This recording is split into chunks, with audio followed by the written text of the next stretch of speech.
E voglio. Ciao, benvenuti e bentornati sul canale Super Alan, siamo qui oggi con un nuovo video. Oggi ragazzi una reazione un po' diversa dal solito di Roma-Napoli che termina 0-1. Come vedete non sono a casa e come ho spiegato anche sugli altri social sono ad una festa di laurea, quindi accontentatevi di questo post partita. Un po' diverso dal solito, ripeto, però ci tenevo a dirvi la mia. Innanzitutto, oggi siamo forti quest'anno, siamo veramente forti. Siamo andati a vincere su un campo difficile come quello della Roma all'Olimpico. E vorrei partire da una cosa importante. Vorrei partire da una. È vero, vorrei partire da una cosa.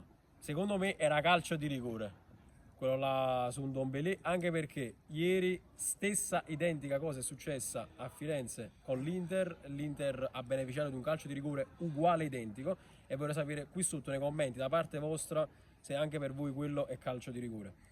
Poi Waiu, che dire, il Napoli ha giocato una buona partita, sicuramente non tra le migliori, ma comunque di fronte avevamo una grande squadra, anche se a me, vi dico la verità, Waiu, non mi fa impazzire questa Roma. Infatti io nella prediction che ho fatto all'inizio campionato l'ho messa sotto al Napoli e continuo a dire questo.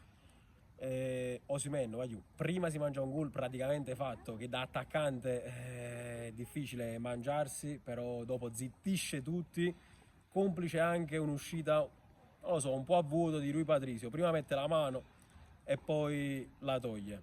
Juan Jesus pure se ne divora un altro, ma lì pure ci può stare perché comunque è difensore, un po' i piedi a X, come si suol dire, va bene così. Comunque conquistiamo 3 punti fondamentali, importanti in questa nostra corsa, testa bassa, pensiamo già alla prossima, pensiamo ai Rangers di mercoledì e sempre forza Napoli, voglio. Dai sempre.